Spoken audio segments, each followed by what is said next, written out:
Mateus capítulo 26, versículo 36.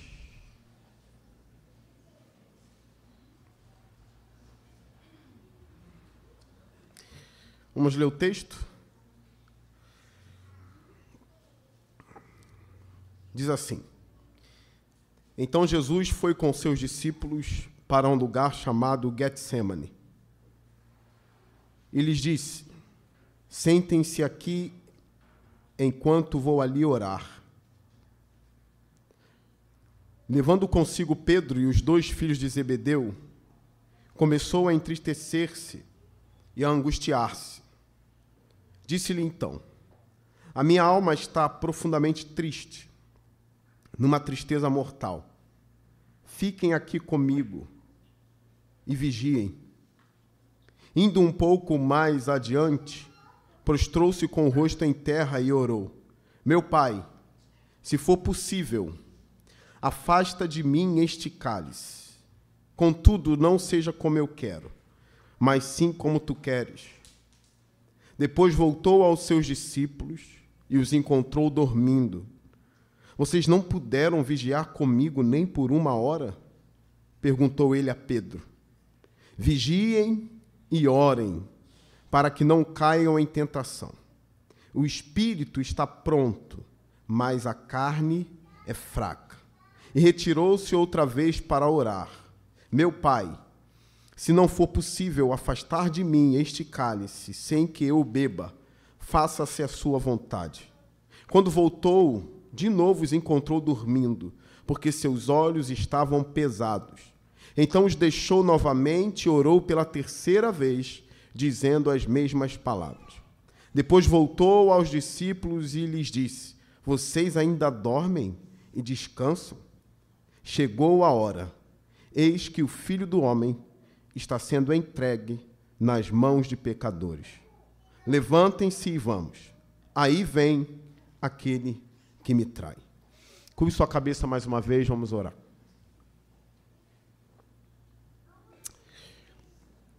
Senhor Deus, que teu Espírito me use e que a tua palavra seja pregada com fidelidade e atinja os corações. O Senhor sabe os corações que precisam muito ouvir a tua voz. Então entregue sua voz a eles, Pai. Em nome de Jesus Cristo. Amém. Irmãos, peço paciência a vocês. Eu estou bastante gripado. Então, minha voz não é a mesma. Então, peço que você seja bem mais prudente naquilo que está relacionado a ouvir. É uma mensagem que, se você ler e ouvir direito, se torna cada vez mais emocionante. É o sofrimento de Jesus no Getsemane, ou Getsemane. Nós sabemos que antes disso aqui, Jesus tinha preparado a ceia dele, ele tinha ceado com os seus discípulos, os 12, inclusive Judas estava nessa refeição. Uma curiosidade, o Evangelho de Mateus diz que os discípulos que prepararam a mesa para a ceia do Senhor. Jesus se uniu a eles, deu as palavras finais para os seus discípulos, disse que um deles iria traí-lo. No versículo 25 do mesmo capítulo, depois de dizer quem iria trair, o texto diz: Então Judas, que haveria de traí-lo, disse: Com certeza não sou eu, mestre. Judas disse: Eu não te trairei. Mas ele já estava planejando entregar Jesus nas mãos dos seus inimigos. É um momento muito angustiante na vida do Senhor. Nós sabemos que ele passou pela morte de cruz, pelo sofrimento, pelo espancamento. Alguns estudiosos dizem que eles trataram Jesus como um jumento. Então o Rei dos Reis, o Senhor da Glória, o Verbo encarnado, estava nas mãos dos homens apanhando como jumento. Algo muito estranho, porque nenhum anjo veio em favor dele, Deus não mandou parar. O sofrimento de Jesus foi um sofrimento profundo e no limite. Nós já aprendemos aqui que o Senhor veio e sofreu. Ele conheceu a maldade, ele conheceu a malignidade, até mesmo no meio dos seus irmãos, que eram os apóstolos, os discípulos. Ele viu a malignidade de perto com aquele que comia o pão com ele. Isso não te assusta? Houve traição no momento da ceia. Houve maldade e malignidade no momento da ceia do Senhor. Depois disso, depois da ceia, a Bíblia fala no versículo 30 que eles cantaram um hino. Eles louvaram, Jesus cantava. Ele cantava junto dos discípulos, eles entoavam louvores a Deus. Não sei se foi um salmo ou algum hino conhecido dos hebreus, mas um hino em adoração a Deus foi cantado antes dele ser entregue à agonia. Depois ele fala que um outro discípulo negaria, e esse discípulo é Pedro. Ele nega Jesus 3 vezes. Ele jura com maldições que ele não conhece Jesus. Ele precisa lançar maldições para que ele seja convincente. Ele nega Jesus usando maldições. Não é um simples não sei quem é ele. Não sei quem ele é. Judas, no caso Pedro, de fato se mostra convincente. Sabemos também que houve perdão para Pedro. Ele se arrepende lá na frente. Mas as coisas estão estranhas. Um trai, o outro nega. E a Bíblia ainda vai dizer que todos abandonam ele. Ele fica absolutamente sozinho. Na hora da provação, na hora da grande tentação, Jesus está sozinho. Não há ninguém para ajudá-lo. Não há ninguém para passar o sofrimento junto com ele. Nenhum anjo do céu, apesar que Lucas menciona talvez uma tradição, não sei se é canônico ou não, de que o anjo veio consolá-lo. Mas na hora da crucificação ele estava sozinho. E o texto já começa a mostrar que a agonia dele não é somente na cruz do Calvário. Antes da cruz, o nosso Senhor já começa a agonizar. O texto diz que eles estavam no Monte das Oliveiras, num lugar chamado Getsêmani, que significa prensar o óleo, ou prensa de óleo. Os estudiosos dizem que esse não é um lugar onde ele está indo pela primeira vez. Já era um lugar onde Jesus frequentava para estar em secreto com os seus discípulos. Lá as autoridades não encontrariam Jesus. As autoridades não sabiam que Jesus estaria nesse lugar, que provavelmente era um jardim, um tipo de jardim. Só os discípulos sabiam o caminho e onde Jesus estaria.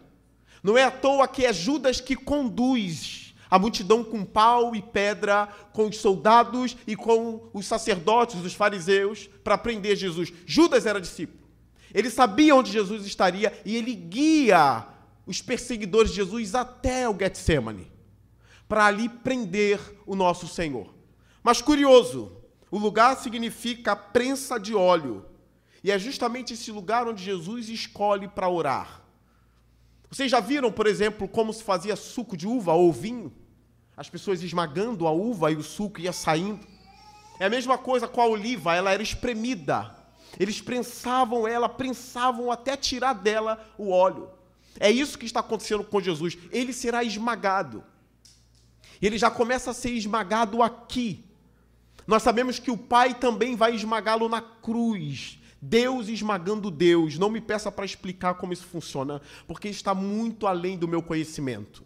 Deus esmagando Deus na cruz. O Pai esmagando o seu Filho na cruz por causa dos nossos pecados. Então, no Getsêmani está Jesus, com todos os seus discípulos, exceto Judas Iscariote. O texto diz no versículo 36. Então Jesus foi com seus discípulos para um lugar chamado Getsêmani. E lhes disse: sentem-se aqui enquanto vou ali orar. Levando consigo Pedro e os 2 filhos de Zebedeu, começou a entristecer-se e a angustiar-se. Disse-lhes então: a minha alma está profundamente triste, numa tristeza mortal. Fiquem aqui e vigiem comigo. Repara que ele leva 3 discípulos mais próximos. O texto aqui vai dizer que é Pedro e os dois filhos de Zebedeu. Quem são os dois filhos de Zebedeu? Tiago e João. Pedro, Tiago e João são os discípulos mais íntimos do Senhor. Todos estão ali, como eu disse, exceto Judas. Mas para os outros ele diz, fiquem aqui. E ele leva para o seu momento de oração, o momento mais íntimo dele, 3 dos seus mais íntimos discípulos, Pedro, Tiago e João. E o que ele vai fazer? Ele não pede para Pedro trazer uma mensagem de coach para ele. Ele não pede para João tentar animá-lo com uma mensagem de sonhos ou planos. Do tipo, calma, os seus sonhos serão restaurados, ou ouse sonhar, ou planeje muito bem a sua vida, 7 passos para a vitória. Ele não chama os discípulos para isso. O texto diz que ele chama os seus discípulos para orar.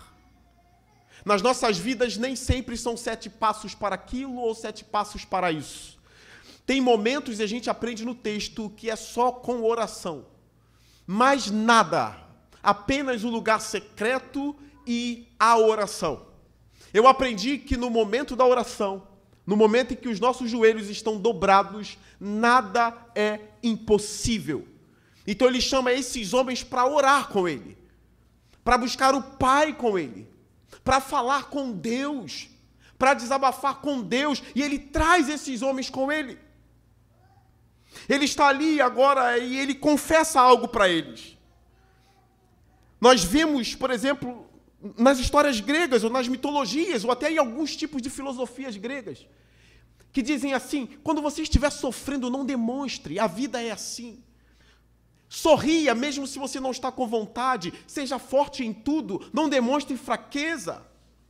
Aceite o que o acaso traz a você com um sorriso. Não é o caso do maior herói da Bíblia.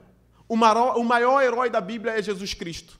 Ele não demonstra a fraqueza dele para a multidão, mas para os seus discípulos mais íntimos ele abre o coração. Agora nós vemos aqui o Logos encarnado, o Deus bendito, homem e Deus, Deus homem. Ele chama os seus mais íntimos e diz, a minha alma está profundamente triste, numa tristeza mortal. A minha alma está se angustiando, uma tristeza que cheira a morte está dominando a minha alma. Como pode o grande rabi, o grande mestre, aquele que expulsou vários demônios, aquele que com uma palavra expulsou uma legião de demônios de um homem em Gadara, um homem que ressuscitou Lázaro, um homem que andou sobre as águas, o que espantou os discípulos, ou seja, ele é Deus.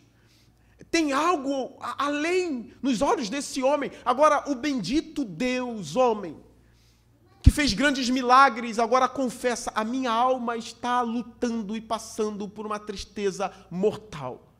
Alguns estudiosos acreditam que ele está dizendo, é uma tristeza capaz de levar à morte. É uma tristeza tão profunda que pode levar o homem a morrer. Essa tristeza está dominando a minha alma. E aí ele diz para esses seus 3 amigos, seus 3 discípulos, fiquem aqui e vigiem comigo. Vigiar aqui é como quem toma conta de uma porta, quem está protegendo talvez uma casa. Vigiem, fiquem alertas, mas fiquem aqui comigo. Eu aprendo na parte, ou nesse texto aqui, nessa parte precisamente, que a gente não precisa demonstrar força sempre. A gente precisa de amigos de oração. A gente precisa de pessoas que se importam. De pessoas que realmente estão conosco nos piores momentos da vida. Porque no pior momento da vida de Jesus, e certamente ele está entrando nesse pior momento, não é só você que tem o pior momento. Não é só você que diz, nossa, estou na pior fase da minha vida. Nem se compara com o que ele está enfrentando aqui. Jesus, no Getsemane, junto com os seus discípulos, ele sabe que ele está prestes a beber o cálice. É o cálice da ira de Deus, o que é terrível. Imagine você apenas provar uma gota da ira do Senhor. Uma gota da ira do Deus Santo. Já é algo terrível, a sua alma não suportaria. Ele sabe que ele vai beber o cálice até o fim. Ele vai beber o cálice da ira de Deus até o fim. Então a alma dele começa a se contorcer. A alma dele começa a chorar. Alguns estudiosos acreditam que ele está se apropriando até mesmo de alguns salmos. Por exemplo, o Salmo 42. Porque se abate a minha alma, porque se perturba dentro de mim, porque está abatida a minha alma. Jesus começa a viver isso de uma forma muito mais intensa e poderosa que Davi. Não é um momento de tristeza como a gente passa, ou um tipo de traição que a gente enfrenta, ou um tipo de abandono. Isso machuca a alma, isso faz a gente sofrer. Mas Jesus está lutando contra uma tristeza, pois ele sabe que vai provar do inferno na cruz. É algo muito mais profundo. É algo muito mais sério. Saiba que isso aconteceu num momento na história.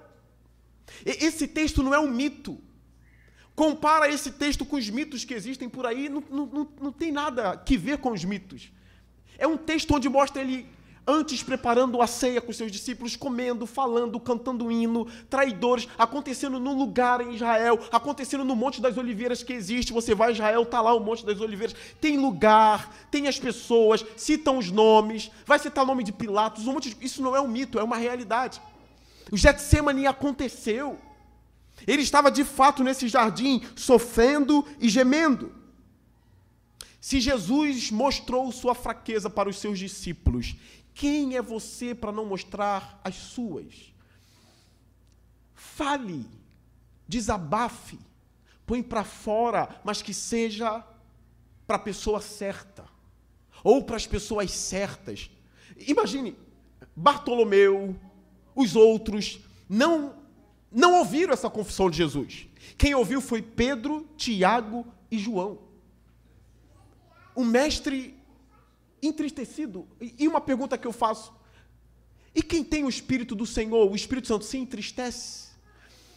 O próprio Deus estava triste e padecendo nesse lugar.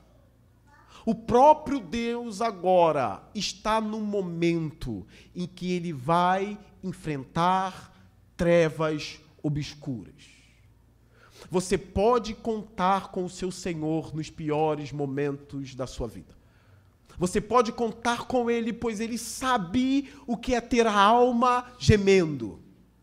Ele sabe o que é ter a alma profundamente triste e angustiada.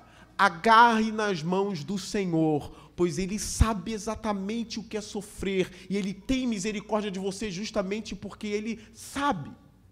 Conte com ele e conte com os seus servos, com os seus discípulos. Eu lembro de uma passagem que eu preguei uns 2 anos atrás na igreja sobre Eliseu.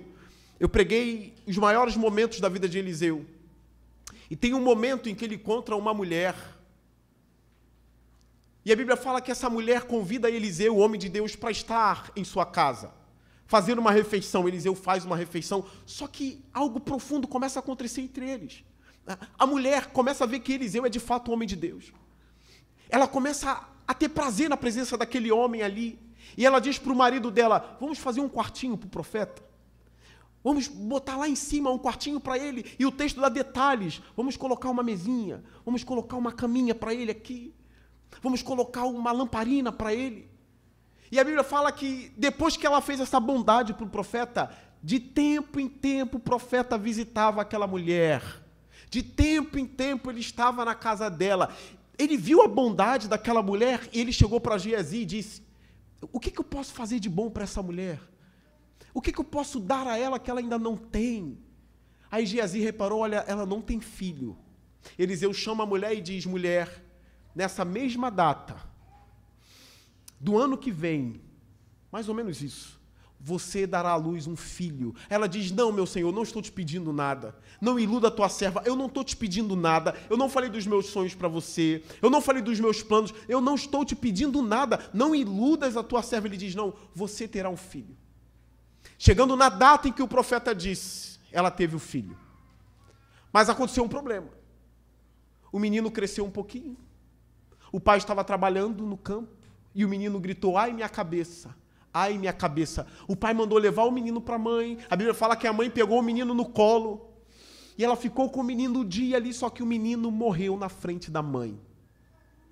O interessante é que ela não vai sepultar a criança. Ela coloca a criança no quartinho do profeta. Ela coloca a criança na cama de Eliseu, fecha a porta, manda pegar um cavalo ou um jumento e vai até o profeta. Quando ela está no caminho do profeta, Eliseu olha e diz, é a sunamita. Ele diz para Geazi, é a mulher. A Bíblia conta isso como se Eliseu ficasse de alguma forma comovido, porque ela é uma mulher especial. Ela é especial, ela está vindo. Geazi, pergunte o que aconteceu. Pergunte se vai tudo bem com ela, com o marido dela e com o filho dela. Aí Geazi vai. Quando Geazi encontra aquela mulher no caminho e diz a ela, está tudo bem? A mulher que tinha o filho morto no quarto do profeta diz para Geazi o seguinte, vai tudo bem. Muitos pregadores param até aí e dizem assim, sempre que perguntarem sobre a sua vida, independente da fase ruim que você esteja, diga à pessoa, vai tudo bem. Mas o texto não para aí. Vai tudo bem para Geazi. Vai tudo bem se Geazi me perguntar. Vai tudo bem se vier uma pessoa que não pode resolver o meu problema. Vai tudo bem se é uma pessoa que nem demonstra por si mesma que está interessada nos meus problemas. Para essa pessoa eu vou dizer, vai tudo bem. Mas quando ela encontra Eliseu, ela desmorona. E aí ela abre a alma para Eliseu. Ela se confessa, ela diz, Eliseu, eu não te pedi o menino. Eu disse para não me iludir. O menino morreu. Aí Eliseu se apressa, fala, Geazi, pega meu bordão, corre, coloca o bordão na cabeça do menino e traz o menino de volta. Geazi vai embora, mas a mulher não vai com Geazi. Ela fica com Eliseu. E ali ela convence Eliseu e Eliseu vai com ela. Geazi tenta ressuscitar o menino e o menino não ressuscita. Eliseu entra no quarto, sobe em cima do menino, e a Bíblia fala que ele começa a aquecer o corpo do menino. Depois ele sai, anda para um lado e para o outro, ele ora e depois deita de novo em cima do menino. Até que o menino, se eu não me engano, dá um espirro. Ele espirra e ele volta. Aí Eliseu vai e entrega o menino à sua mãe. Existem pessoas que podem ouvir do nosso sofrimento. Existem pessoas que podem ouvir da aflição da nossa alma. Assim como a sunamita contou para Eliseu, Jesus contou para Pedro, Tiago e João, a minha alma não vai bem. Algo está acontecendo. No lugar onde a oliva é espremida, o Senhor começa a ser espremido. Deus já está tirando dele todo o caldo ali.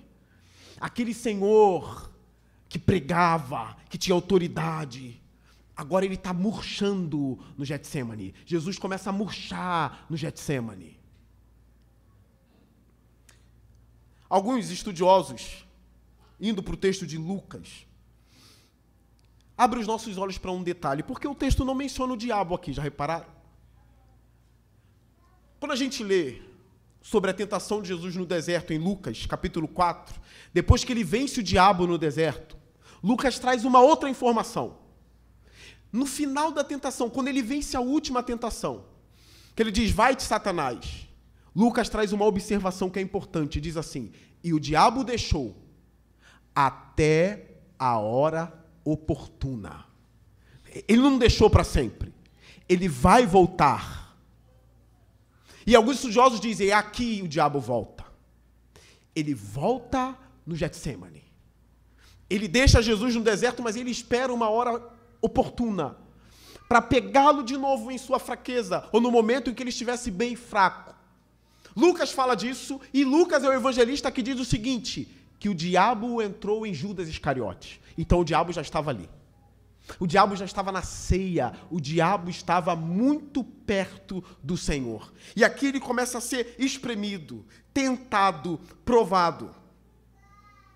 A continuação, versículo 39, olhe na sua Bíblia. Indo um pouco mais adiante, prostrou-se com o rosto em terra e orou, meu Pai, se for possível, afasta de mim este cálice. Contudo, não seja como eu quero, mas sim como tu queres. Alguns estudiosos acreditam que o ponto alto do texto, o ponto central do texto, é a oração. Eu não acredito que seja a oração. Eu acredito que o ponto alto do texto é o cálice, não a oração. Mas o texto nos ensina muito sobre a oração. Ele chama os três, mas ele vai um pouco mais adiante. Aí ele fica sozinho com Deus. Ele fica sozinho com o Pai. E a oração dele é com o rosto na terra. Ele coloca o rosto em terra. Lembra quando Isaías profetizou a morte do rei Ezequias, que ele coloca o rosto na parede? É um sinal de humilhação. É um sinal de lamento. Imagine o Senhor orando com o rosto em terra. O que eu já disse para a igreja, principalmente nas quartas-feiras, a vida de oração é uma coisa estranha. Às vezes você ora em pé, às vezes você ora deitado. Quando o momento te aperta muito, você dobra o joelho. Quando o momento é muito, muito, muito intenso, a gente ora deitado com a cara no chão. Como alguns já fizeram no Antigo Testamento. Trocavam até a roupa, vestiam sacos, colocavam cinza na cabeça.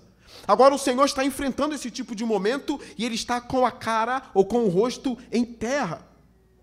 E a oração dele é meu Pai. Lembra que ele ensinou o Pai Nosso em Mateus 6? Orem assim, Pai Nosso. Nesse momento ele diz, meu Pai, me ouve. Imagine o poder da oração de Jesus. Imagine como é profundo o momento de oração de Jesus. Ele é um homem de oração. Ele sempre foi um homem de oração. Ele nunca ficou sem orar. Às vezes ele fazia obra o dia inteiro. Ele curava a pessoa, o dia inteiro ele curava as pessoas. Mas ele sempre tirava um momento para ficar sozinho. Até sem os seus discípulos mesmo. Ele se retirava e ele tinha um momento a sós com Deus. Ele nunca parou de orar. Se você for analisar o texto de Hebreus, tem um texto ali que diz assim, que no seu ministério aqui na terra, ele sempre orava, intercedia pelas pessoas com lágrimas e com alta voz.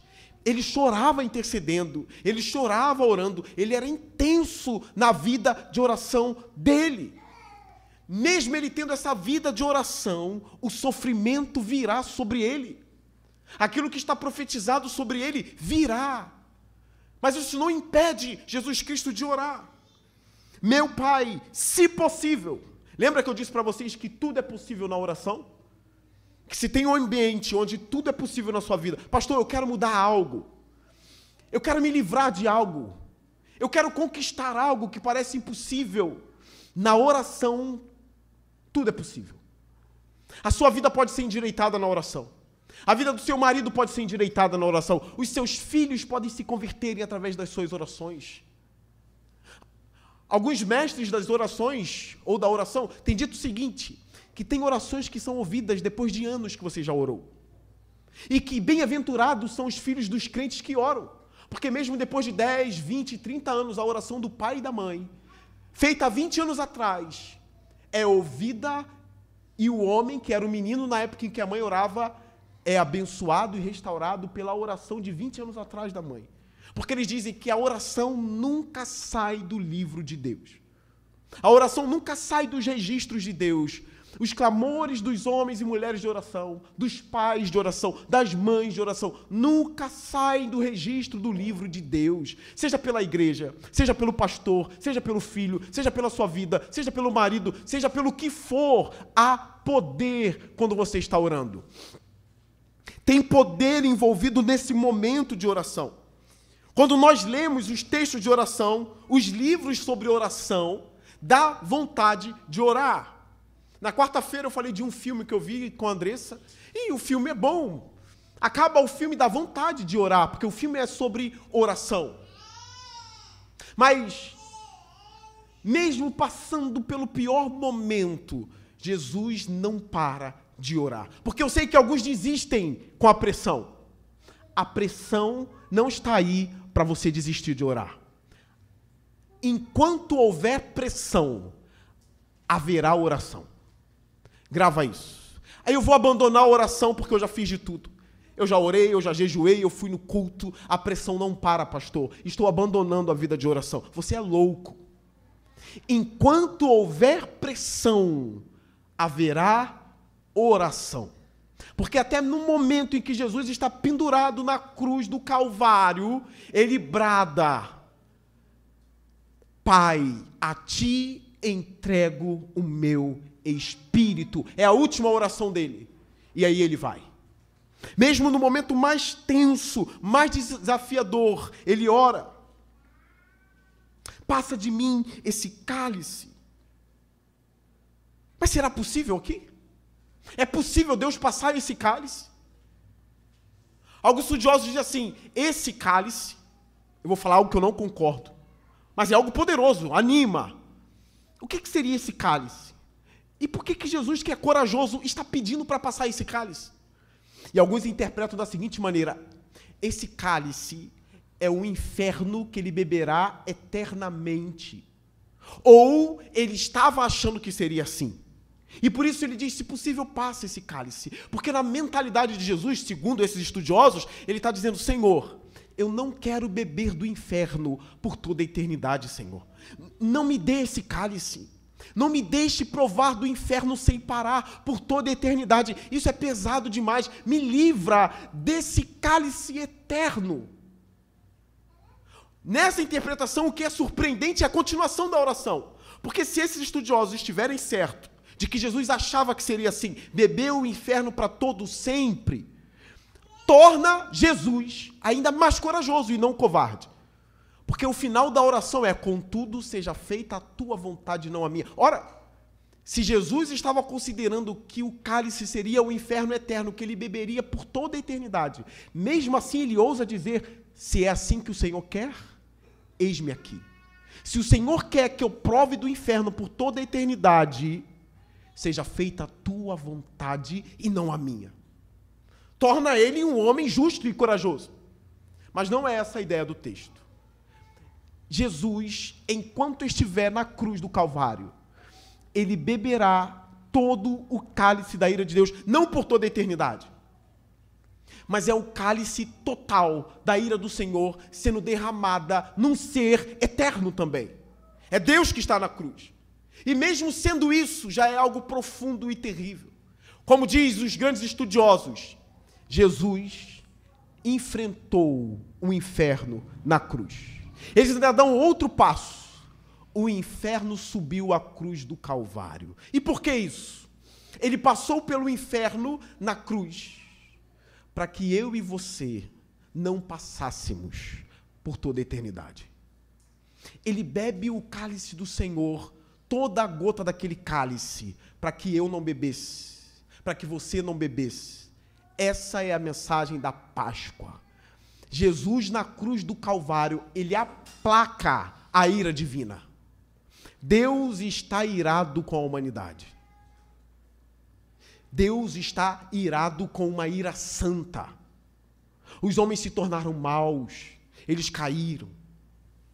Alguns estão estuprando crianças, outros estuprando mulheres, outros escravizando homens. Olha o que se tornou a humanidade. Olha o que se tornou os homens. Como pode esses homens serem simplesmente perdoados? Não, eles precisam pagar. Nós precisamos pagar. E que preço é esse? Qual é o preço que eu devo pagar? É uma dívida que eu não tenho condições de pagar a Deus.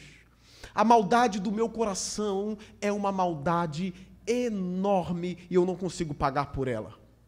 Jesus pagou a dívida na cruz. Quando ele diz está consumado, é a mesma coisa dizer está pago.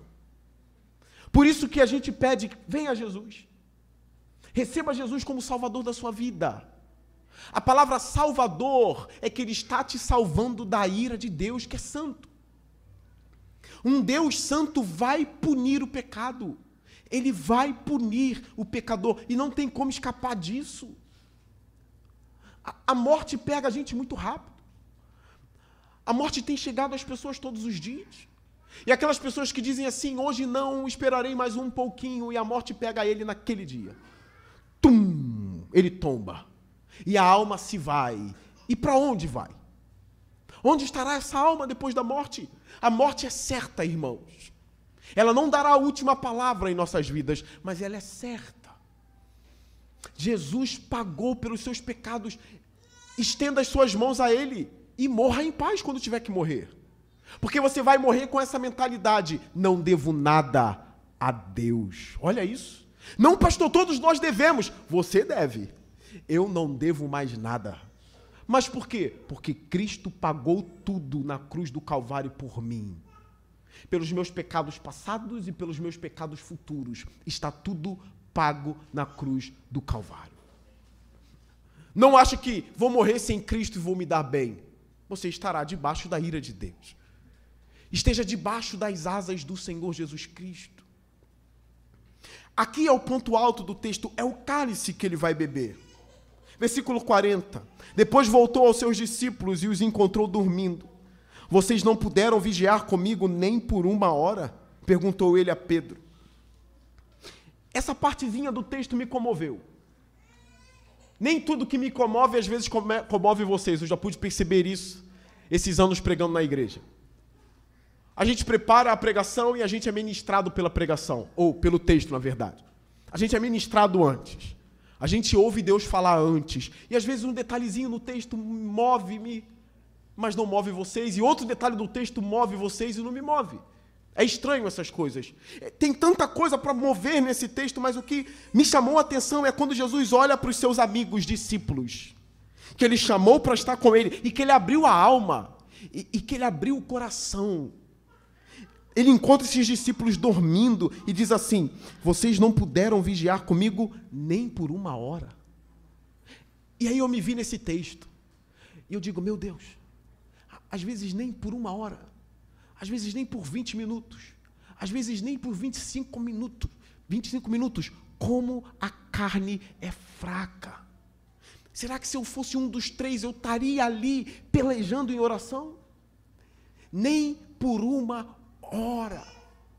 Você não consegue orar nem por 1 hora num dos momentos mais sérios das suas vidas? Ou da sua vida? Não consegue orar nem por meia hora? Nem por 20 minutos? Essa frase inteira mexeu comigo. Nem por 1 hora. Nem um momento. Esse é um momento decisivo e nem para isso tu presta. Nem para o momento decisivo você presta. Nem no momento onde a oração é a única solução, é a única opção, nem para isso você presta. E aí o texto vem para mim e parece que eu ouço a voz do Senhor dizendo nos meus ouvidos: nem por 1 hora, Leonardo, nem por 1 hora sequer. Parece que não está preparado, não estão prontos para o teste. Vocês não estão prontos para a última hora, vocês não estão prontos para a hora mais decisiva da vida. Vocês não conseguem vigiar comigo nem por 1 hora, perguntou ele a Pedro. Aí vocês podem pensar assim: Jesus foi enfraquecido porque eles não estavam intercedendo por Jesus. Não é essa a ideia do texto. Jesus ficou enfraquecido porque faltou a intercessão dos discípulos. Não é essa a ideia. Nós vamos ver no texto que Jesus está preocupado com a alma deles, não com a sua própria alma. No texto onde o Senhor Jesus, ele abre para os seus discípulos que a sua alma está em pânico. Não é com a alma dele mesmo que ele se preocupa, é com a alma dos discípulos. Porque nós vemos nesse texto mesmo Jesus dizendo: olha, vai vir coisa pesada por aí, e vocês não estão sabendo. Jesus teme pela alma deles. Olha a continuação do texto. Versículo 41. Vigiem e orem, para que não caiam em... A preocupação do Senhor Jesus não é com ele mesmo agora. Mesmo na maior agonia da vida dele, Jesus ainda tem movimentos em seu coração para se preocupar com os seus discípulos. Mesmo no momento mais preocupante e terrível da vida de Jesus, houve um espaço para ele se preocupar com a alma dos discípulos. Quando a gente está em grande sofrimento, normalmente a gente não se preocupa com os outros, já reparou? A gente se preocupa muito com a gente. Seja uma doença terrível, seja uma tristeza profunda, a gente se preocupa muito conosco. Jesus vai enfrentar o inferno, o cálice da ira de Deus, e ele está preocupado com os discípulos. Se nesse momento de sofrimento e angústia do Getsêmani, ele se preocupa com a alma dos discípulos, quanto mais agora sentado no trono celeste, sem a preocupação de beber cálice, porque ele já bebeu, sem a preocupação de passar pela ira de Deus, porque ele já passou e venceu. Imagine agora, no trono celestial, ele tem todo o tempo e toda a inclinação do coração dele voltada para nós, para a intercessão das nossas almas. Há poder na vida cristã, há poder para vencer as fraquezas, porque Jesus vive e está no trono e intercede por nós ao lado de Deus Pai. E o texto é muito bonito, o texto foi muito bem escrito, muito bem desenvolvido. Vigiem e orem, para que não caiam em tentação. Não caiam em tentação. Pastor, como eu fujo da tentação? O que eu faço é na força? É só dizendo não para as coisas? É só fugindo? Você foge das tentações de joelho. Você foge das tentações orando. Você foge das tentações vigiando e dizendo: Pai, não me deixe tropeçar em pedra alguma. Senhor, impeça os meus pés de caírem, impeça os meus ouvidos de ouvirem a língua da serpente, me impeça de ser tão inclinado como Adão e Eva, que ouviram a voz da serpente, me impeça de cair em tentação, Senhor. Que nada tire a minha fé, que nada faça a minha fé morrer. Você está em oração. E Jesus diz: olha, orem e vigiem para que não caiam em tentação. A oração é importantíssima para que vocês fiquem de pé. Pastor, tudo que tem para acontecer na minha vida vai acontecer mesmo, eu não vou orar por nada. O que vai acontecer, vai acontecer. Olha, não é o que o texto bíblico diz sobre a oração. Tiago vai dizer: vocês não têm nada porque não oram. Vocês não têm nada porque não pedem. Existem coisas que você só vai ter se você orar. Se você não orar, você não vai ter. Existem armadilhas que você só vai fugir orando. Se você não orar, você vai cair nessas armadilhas. Vigiem e orem. Eu estou com esse livro aqui do Edward Baldes. É um grande homem de oração, já morreu. Esse livrinho nos lembra de algumas orações decisivas na Bíblia. Tem uma fala de Henry Martin, um homem de oração. Ele diz o seguinte: deixe-me arder até o fim para Deus. Olha o desejo desse homem: deixe-me arder até o fim para Deus. Afinal, seja lá o que Deus designe, seja lá o que Ele determinou para a minha vida. Olha que coisa ousada. Seja lá o que Deus determinou para mim. A oração é a chave. Que eu possa ser um homem de oração. O que Deus designou? Está designado. Mas eu vou orar. Serei um homem de oração. Estarei orando e eu sei que eu receberei coisas que eu não receberia se eu não orasse. Por exemplo, ele vai citar algumas coisas aqui. Nós vemos os amigos de Jó. Deus se revoltou com os amigos de Jó. Baldes, comentando esse texto, ele vai dizer: os miseráveis e equivocados amigos de Jó se comportaram de tal maneira na controvérsia deles com Jó, que a ira de Deus se acendeu contra eles. Abre aspas para o texto de Jó 42. E o meu servo Jó orará por vocês, porque deveras a ele aceitarei, para que eu não vos trate conforme a vossa loucura. E o Senhor virou o cativeiro de Jó quando orava pelos seus amigos. Deus disse: Jó vai orar por vocês. Porque se ele não orar, a minha ira vai estar sobre vocês. Jó ora, muda o cativeiro de Jó e ainda muda a vida dos seus amigos. Por exemplo, nós temos uma outra passagem aqui. A mensagem a Ezequias que Deus mandou Isaías entregar diz assim: põe em ordem a tua casa, porque morrerás e não viverás. Imagine se você ouve isso do profeta Isaías. Não é desses sem vergonhas que tem por aí, não. Eu não estou falando desses homens que ficam revelando a meia furada de quem está na igreja. Ainda bem que a minha está inteirinha hoje. Nunca peça para o pastor tirar o sapato quando ele estiver indo na sua casa. Pode ter uma surpresa. E ficar revelando coisas e CPF, um monte de coisa. É o profeta Isaías que foi até o rei. Não é um muquirana. Era o maior homem de Deus da época. E esse homem disse assim: põe em ordem a tua casa, porque você vai morrer. O que você faria? Já está, Deus falou que eu vou morrer. Então, eu vou morrer. O que o rei Ezequias fez? Ezequias virou o rosto para a parede e orou ao Senhor, dizendo: Senhor, suplico-te, lembrar de que andei diante de ti em verdade, com o coração perfeito, e fiz o que era bom aos teus olhos. E chorou Ezequias muitíssimo. Ele chorou muitíssimo. Aí o texto diz: Deus disse a Isaías: volta, Isaías, volta, Isaías. Dize a Ezequias: ouvi a tua oração e vi as tuas lágrimas, e acrescentarei aos teus dias mais 15 anos. Olha que bonito. Volta, Isaías, Volta, diz que eu ouvi a oração de Ezequias e darei a ele mais 15 anos. Olha como a oração é importante. Mas por que Jesus não vai ser livre dessa hora? Passa de mim esse cálice, mas seja feita a tua vontade e não a minha. Por quê? Porque está escrito.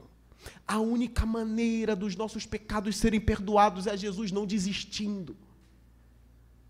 Lembra de um dos ladrões que disse assim: você é grande, desce dessa cruz e tira a gente também.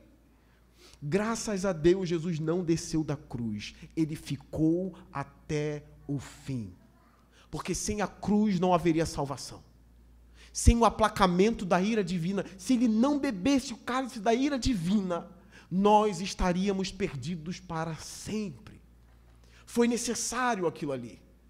Se um homem pecou, um homem tem que pagar. Por isso que Deus se encarnou e se tornou homem. Às vezes surgem questionamentos assim: pastor, por que tinha que ser Jesus?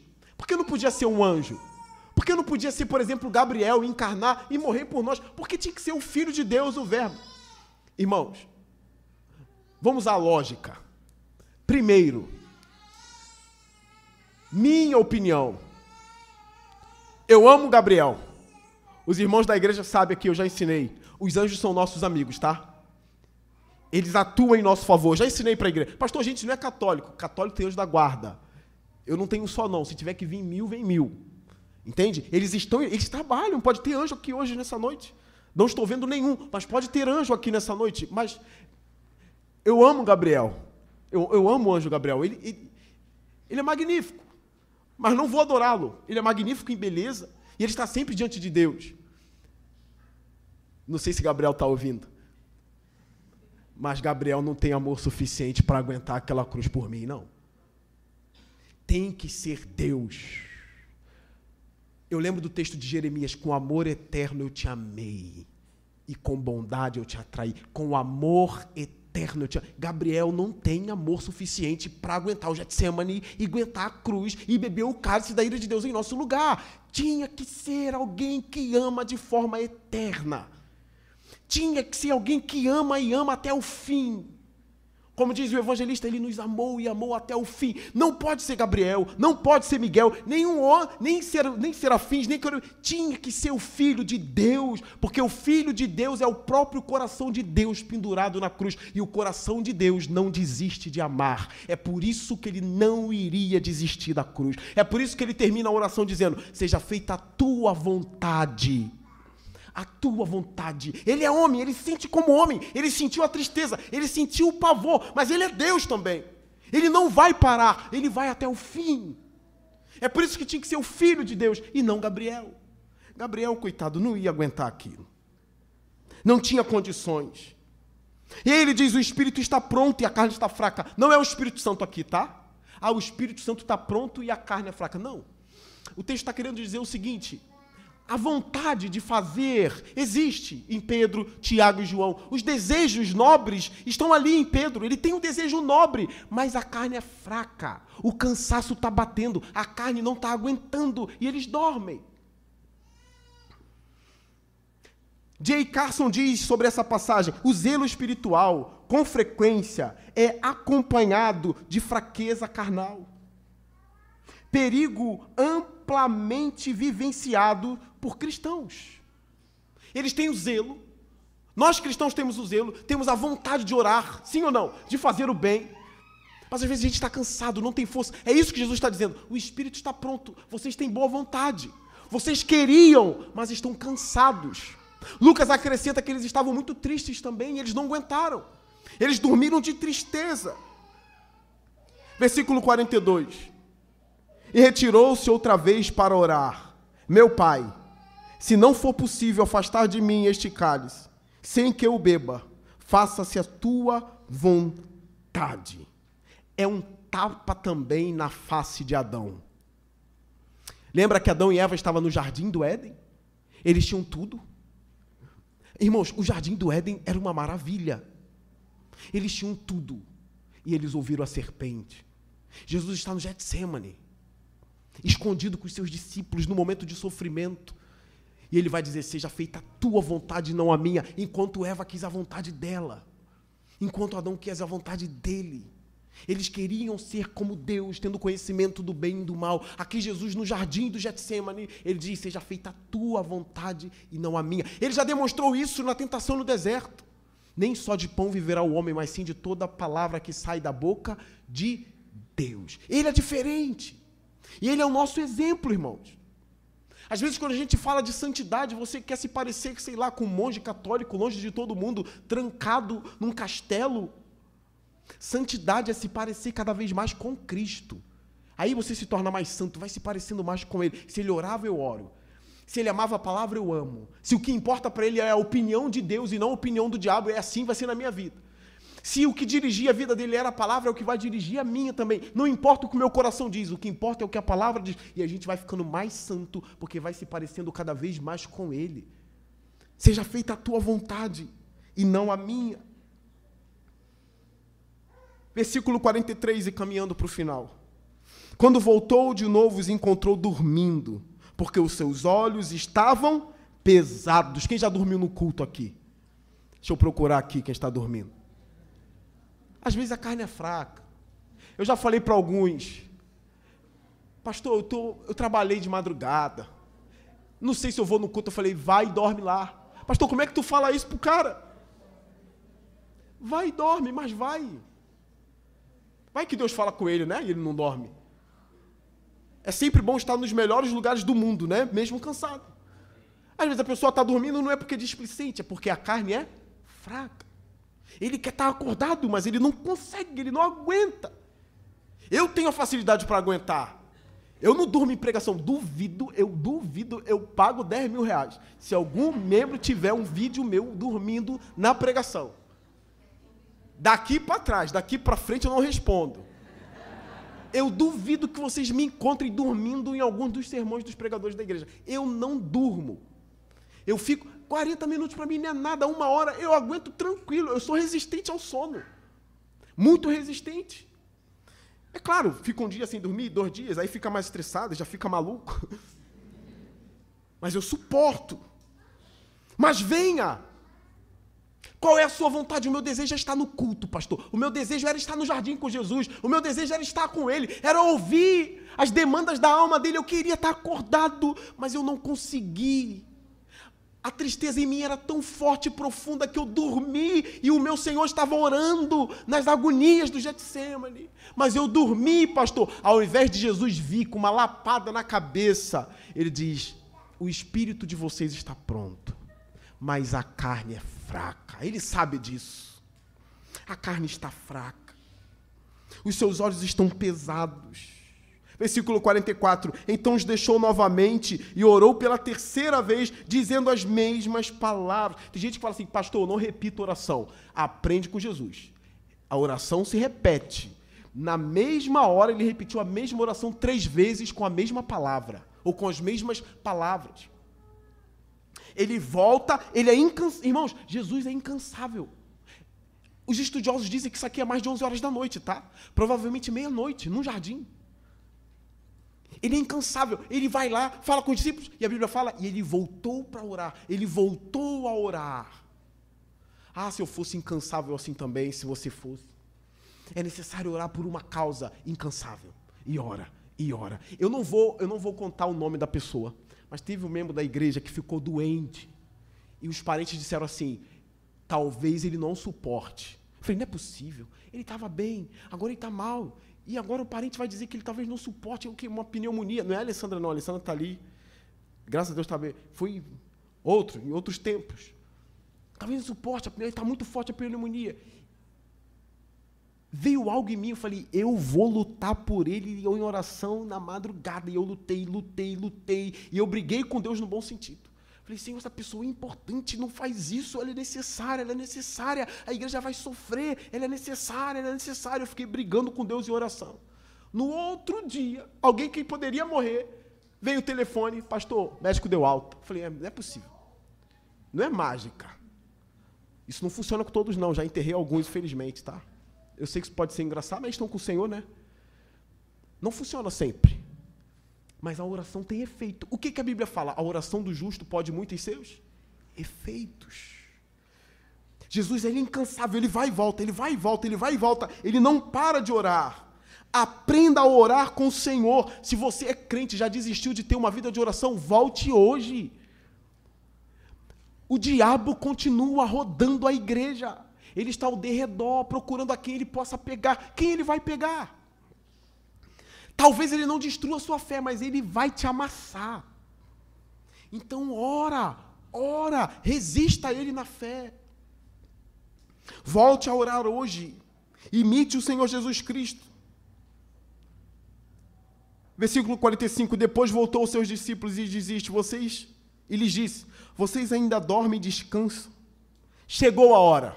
Sabe o que significa isso? Chegou a hora? Não dá mais tempo para orar. Vocês pegaram isso? Vocês ainda dormem.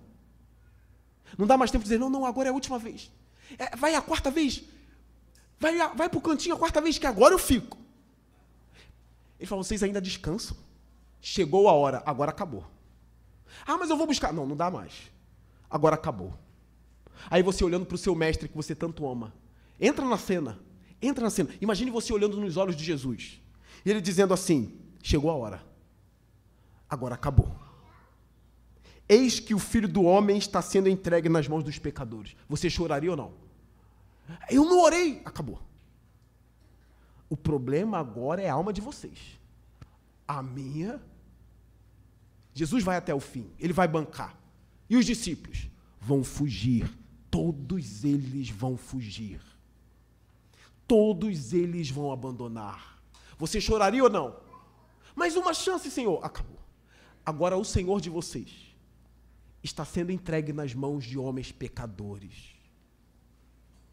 Olha como termina o versículo 46. Levantem-se e vamos. Aí vem aquele que me trai.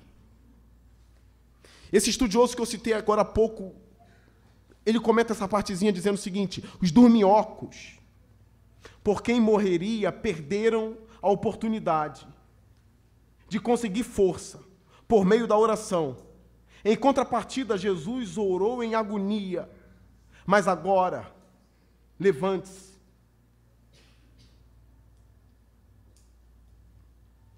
O traidor avança. O diabo vem para nos encontrar. O traidor chegou. Mas Jesus estava pronto para encontrar com o traidor. Jesus estava pronto para se encontrar com o diabo ou com o inferno inteiro. Ele veio de uma vida inteira de oração. Os discípulos não estão prontos.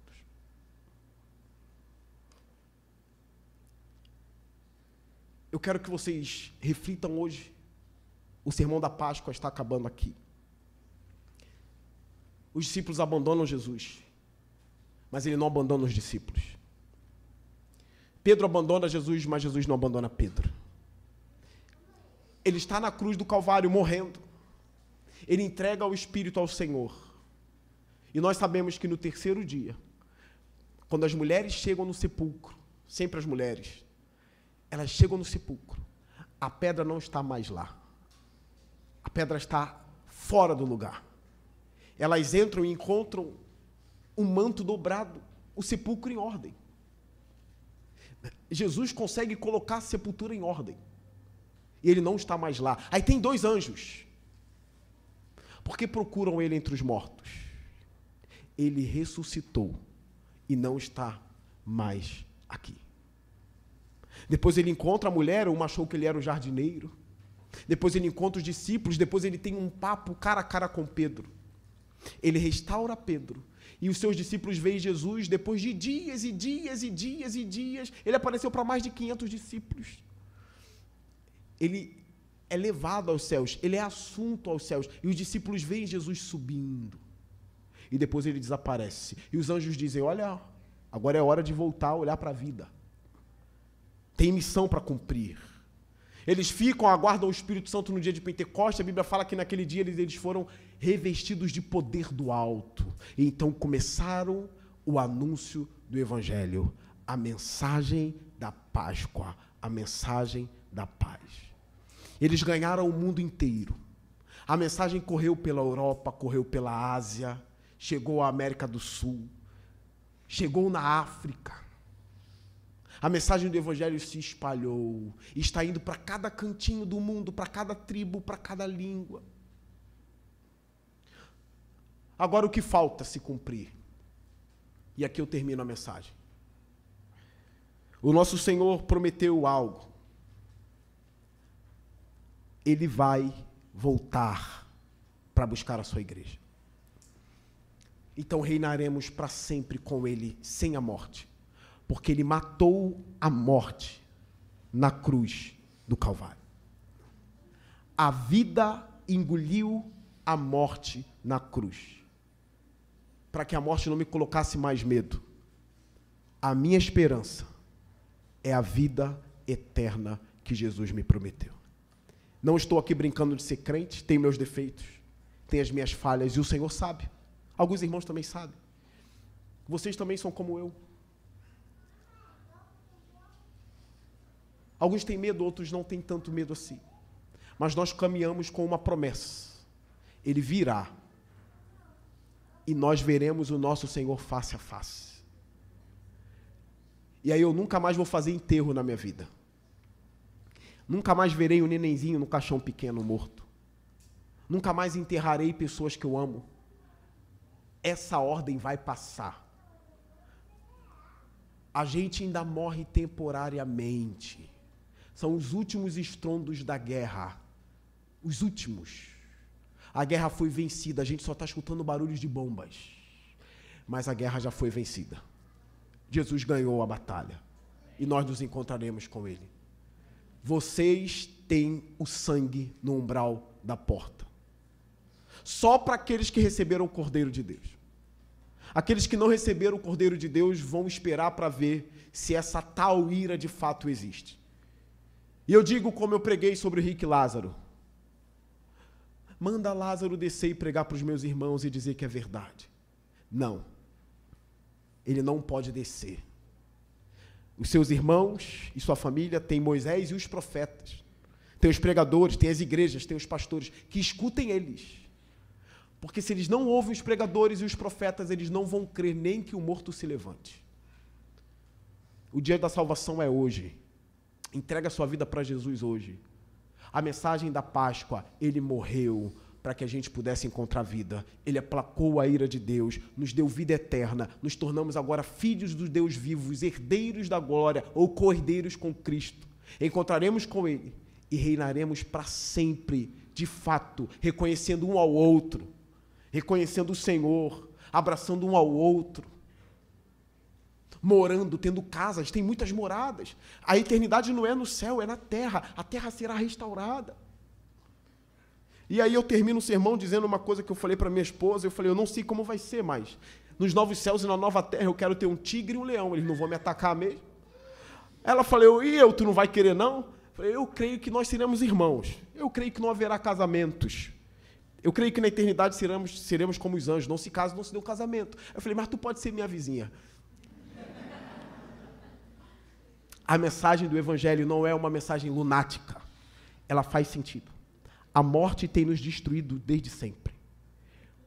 Qual é a mensagem que diz de uma forma poderosa que a morte morreu? A única em todo o mundo é que Deus enviou o seu Filho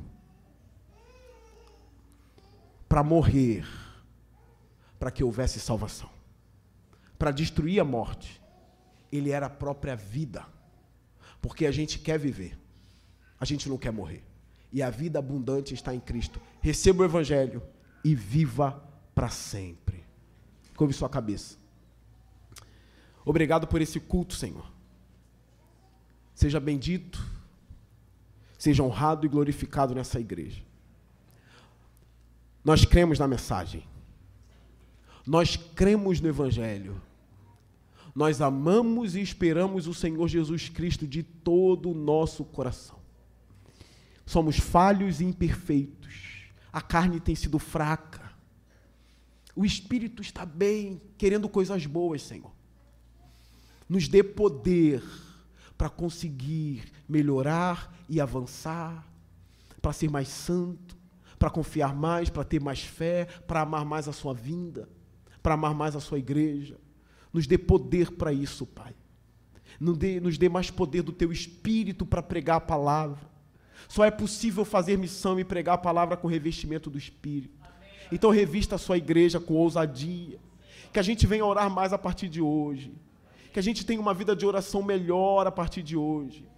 E que a gente possa amar aquele que nos amou até o fim, de todo o nosso coração. Que a gente ame o Senhor Jesus.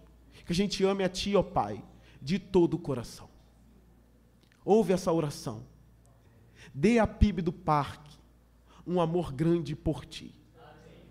Essa é a minha oração, em nome do Senhor Jesus. Amém.